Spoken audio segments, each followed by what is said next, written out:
Hey guys, happy Wednesday. So today we're going to talk about chapter 13, section 3, but before we get into that, we're going to start with the problem of the day.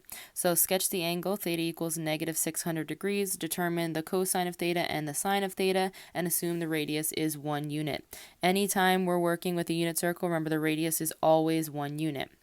Now we're sketching negative 600 degrees. Because we're working with negative degrees, remember we're going to be moving in a clockwise direction from the initial side. The initial side is always your positive x-axis.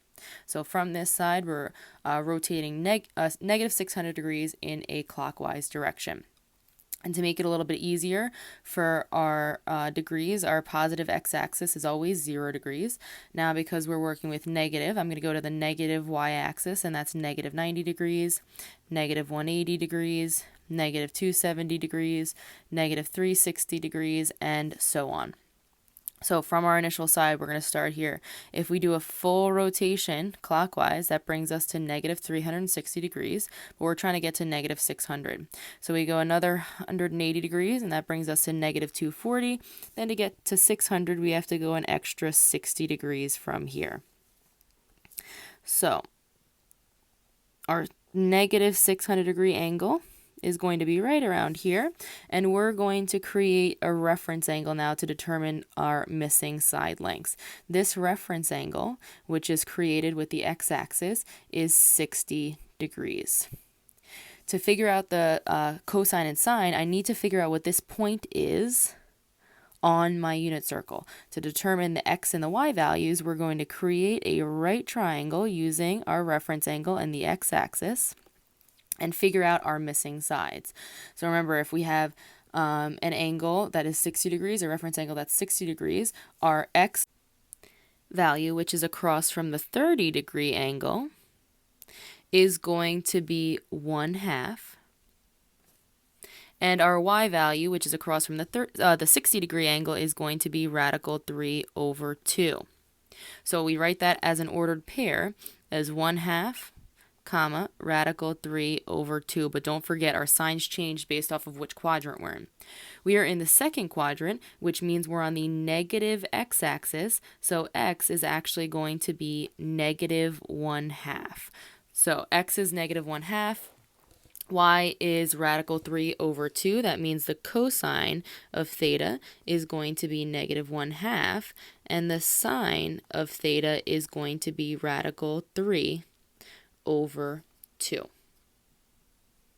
And that's it for the problem of the day. So moving on to section 3, radian measure. The objectives for this section are to use radian measure for angles and to find the length of an arc of a circle. So first, let's talk about some vocabulary. A central angle of a circle is an angle with a vertex at the center of the circle.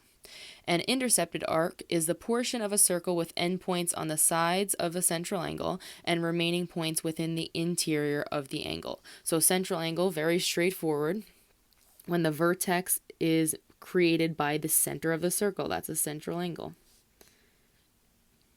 And the intercepted arc is the piece of the arc of the circle that is created by the rays of that angle. So in between the rays of this angle is the intercepted arc. A radian is the measure of a central angle that intercepts an arc with length equal to the radius of the circle. Radians, like degrees, measure the amount of rotation from the initial side to the terminal side. So a radian is just a different way to measure an angle other than degrees. An essential understanding for this section. An angle with a full circle rotation measures 2 pi radians, and an angle with semicircle rotation measures pi radians. So we can label our x and our y-axis similar to how we did in the original unit circle using degrees with radians. So just like when we're talking about degrees, we start labeling at the positive x-axis with 0. This essential understanding says that an angle with semicircle rotation measures pi radians. So semicircle rotation from the initial side would be halfway through this circle. That represents pi. So the negative x-axis represents pi. It's easy to tell from there if half of our circle is represented by pi, then the positive y-axis is going to be pi over 2. So it's just half of that. Our essential understanding also tells us that a full rotation measures 2 pi radians. So a full rotation brings us back to 2 pi radians, which means that our negative y-axis would be at about 1.5 or 3 pi over 2. So this is how we label our x and our y-axis using radians. And a key concept for this section, you can convert between radians and degrees using this proportion. D over 180 equals R, which is radians, over pi radians to convert between radians and degrees. And why does it work? It works because the circumference of a circle is 2 pi r. There are 2 pi radians in any circle. Since 2 pi radians equals 360 degrees, it follows that pi radians is equal to 180 degrees. This equality leads to the following conversion factors for converting between radian measure and degree measure. So our converting factors are as follows. To convert between degrees, to convert from degrees to radians, you have to multiply by pi radians over 180, and to convert radians to degrees, you multiply by 180 over pi radians. So for example, if we have 180 degrees, and we want to convert our degrees to radians, we're going to multiply by pi radians over 180 degrees. When we do that, you can see that we have 180 in our numerator and 180 in the denominator, so we can cancel those out, and we're just left with pi radians. It's easier to tell if you're having trouble deciding which one you need to use. If you start with degrees in the numerator, you need to get rid of it by having it in the denominator. If you start with radians in the numerator, you need to get rid of it by having radians in the denominator. And you can use the conversion factors and dimensional analysis to convert angle measurement systems. So let's look at a few examples. What is the degree measure of an angle of negative 3 pi over 4 radians? So we're starting with negative 3 pi over 4. We want to convert this to degrees. So we have radians here in our numerator. We're going to multiply, because radians is in our numerator, that means we need to get rid of it then by having radians in the denominator. So we have pi radians in the denominator and 180 degrees on top. When we multiply, pi radians in our numerator and pi radians in our denominator cancel out. 180 and 4 we can simplify. 4 becomes 1, 180 becomes 45, just to make it a little bit easier when we're multiplying. And then we multiply straight across. Negative 3 times 45 gives us a negative 135 degrees. So equivalent to negative 3 pi over 4 is negative 135 degrees. And what is the radian measure of the angle 27 degrees? So now we're starting with degrees, and we want to convert it to radians. So we're going to multiply by, if we're converting it to radians, we need the radians in our numerator. So pi radians over 180 degrees. So the degrees in our numerator and in our denominator are going to cancel out. We can simplify. 27 becomes 3, 180 becomes 20 to make it a little bit easier. So now when we simplify, in our numerator we have 3 pi radians over 20. So equivalent to 27 degrees is 3 pi over 20 radians. So let's look at a couple more examples. What is the degree measure of each angle expressed in radians? What is the radian measure of each angle expressed in degrees? So we have to determine which way we're going to convert these. And we're always expressing radian measures in terms of pi. You don't have to simplify. You can leave pi in your final answer. So take a second if you want to try these. Pause the video. If not, let's get started. So for A, we have pi over 8 radians. So we're given our measurement in radians, and we want to convert to degrees. So to get rid of pi radians, we need to have pi radians now in our denominator and 180 degrees in our numerator. So when we simplify, pi radians in the numerator and the denominator cancel each other out. We can also simplify 8 and 180 by dividing each by 4. So 8 becomes 2, 180 becomes 45. So when we simplify, we have 45 degrees over 2, which we can divide and get 22.5 degrees. For B, we're given 225 degrees, and we need to convert it to radians. So we're going to multiply by pi radians over 180 degrees. So our degrees cancel out. So when we simplify, degrees cancel out. And when we multiply and simplify, 225 pi radians over 180 becomes 5 pi over 4 radians. For C, we have 2 radians. So we're converting from radians to degrees, but notice this measurement is not given with pi. We're still going to do the same thing though, because we're starting with radians.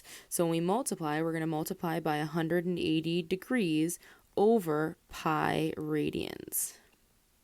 So now when we start simplifying, our radians in the numerator and the denominator cancel out, but we can't get rid of this pi because our original value does not have a pi, so we can't cancel them out. When we simplify, 2 times 180 degrees gives us 360 degrees over pi. So we're almost have this fully simplified, but we still need to divide by pi to get our actual degrees as a decimal. So when we divide 360 degrees by pi, we get approximately 114.59 degrees for the measure of this angle. Notice it says express radian measures in terms of pi, not degree measures. So for this degrees, we do have to divide and get an actual number for our degrees.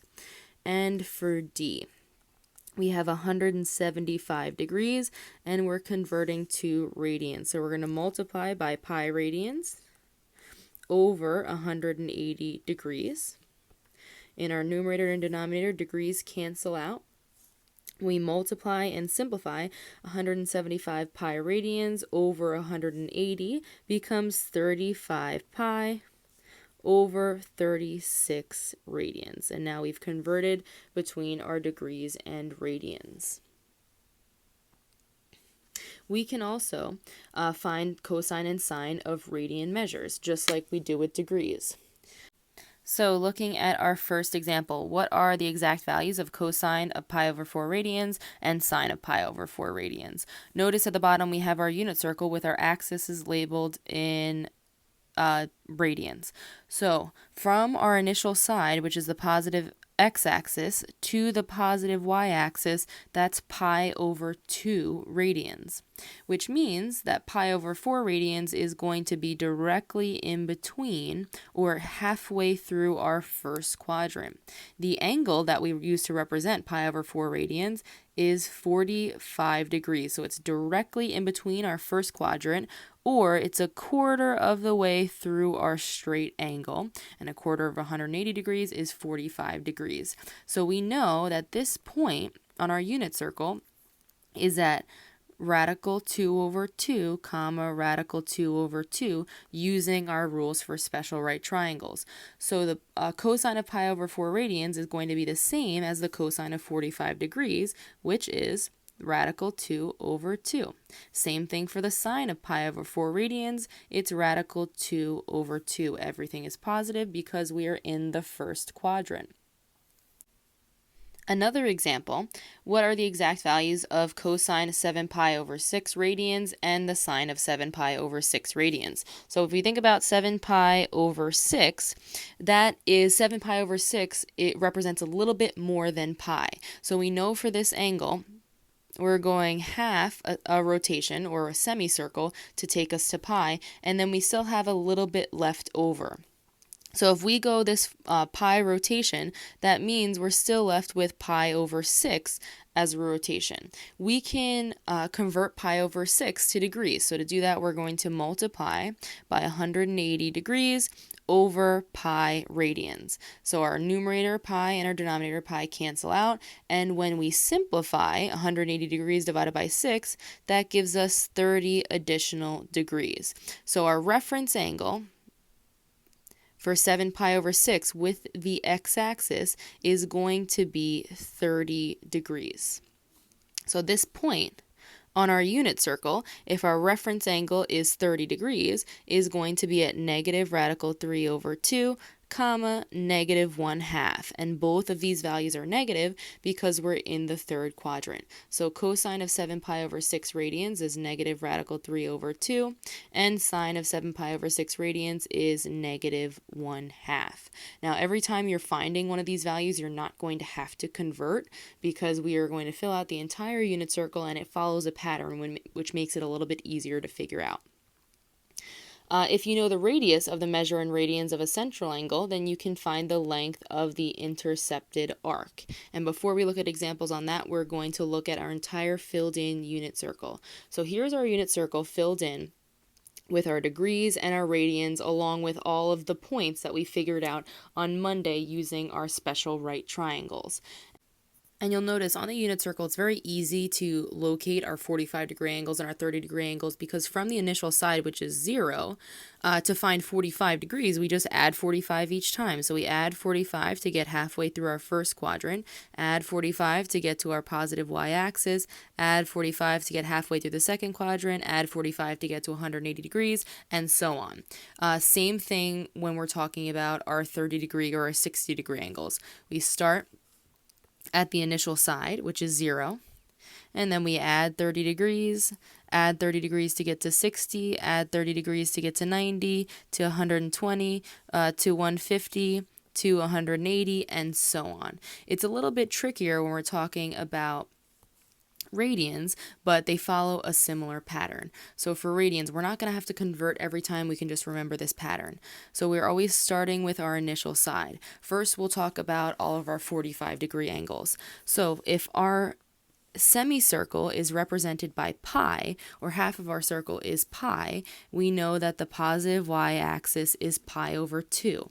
That means that each 45-degree angle represents a quarter of the way through this pi or through this semicircle. So if we start at 0 on the x-axis, halfway through the first quadrant is going to be 1/4 or pi over 4.